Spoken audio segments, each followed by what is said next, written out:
شروع اللہ کا نام لے کر جو بڑا مہربان نہایت رحم والا ہے۔ اے پیغمبر صلی اللہ علیہ وآلہ وسلم، جو چیز اللہ نے تمہارے لیے جائز کی ہے تم اس سے کنارہ کشی کیوں کرتے ہو؟ کیا اس سے اپنی بیویوں کی خوشنودی چاہتے ہو؟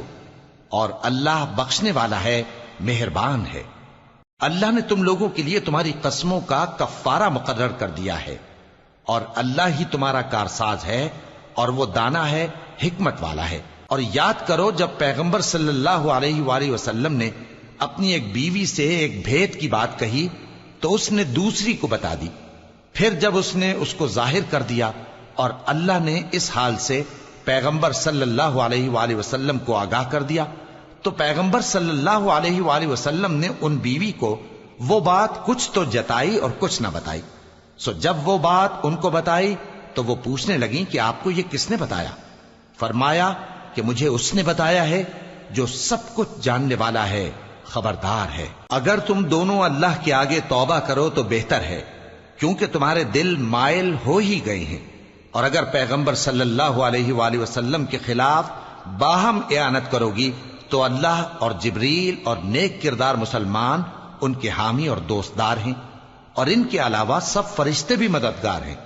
اے ازواج نبی، اگر پیغمبر صلی اللہ علیہ وآلہ وسلم تم کو طلاق دے دیں تو عجب نہیں کہ ان کا پروردگار تمہارے بدلے ان کو تم سے بہتر بیویاں دے دے، مسلمان، ایمان والیاں، فرما بردار، توبہ کرنے والیاں، عبادت گزار، روزہ رکھنے والیاں، شادی شدہ اور کنواریاں۔ مومنوں، اپنے آپ کو اور اپنے اہل و عیال کو اس آگ سے بچاؤ جس کا ایندھن آدمی اور پتھر ہوں گے، اور جس پر تند خو اور سخت گیر فرشتے مقرر ہیں۔ وہ کسی حکم کی جو اللہ ان کو دیتا ہے نافرمانی نہیں کرتے، اور جو حکم ان کو ملتا ہے اسے بجا لاتے ہیں۔ کافرو، آج بہانے مت بناؤ، جو عمل تم کیا کرتے تھے انہی کا تم کو بدلہ دیا جائے گا۔ مومنو،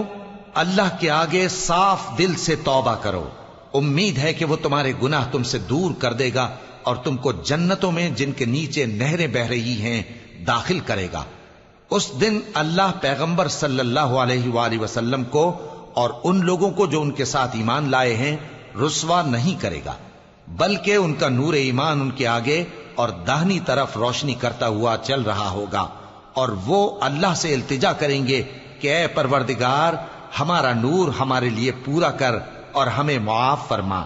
بے شک اللہ ہر چیز پر قادر ہے۔ اے پیغمبر صلی اللہ علیہ وآلہ وسلم، کافروں اور منافقوں سے جہاد کرو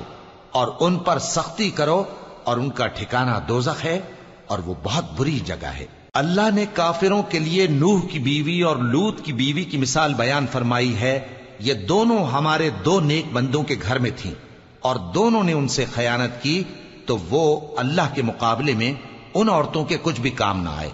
اور ان کو حکم دیا گیا کہ دوسرے داخل ہونے والوں کے ساتھ تم بھی دوزخ میں داخل ہو جاؤ۔ اور مومنوں کے لیے ایک مثال تو فرعون کی بیوی کی بیان فرمائی کہ اس نے اللہ سے التجا کی کہ اے میرے پروردگار، میرے لیے بہشت میں اپنے پاس ایک گھر بنا اور مجھے فرعون اور اس کے عمل سے نجات بخش اور ظالم لوگوں سے مجھ کو چھڑا لے۔ اور دوسری مثال عمران کی بیٹی مریم کی، جنہوں نے اپنی عزت و ناموس کو محفوظ رکھا تو ہم نے اس میں اپنی روح پھونک دی، اور وہ اپنے پروردگار کے کلام اور اس کی کتابوں کو برحق سمجھتی تھیں، اور وہ فرما برداروں میں سے تھی۔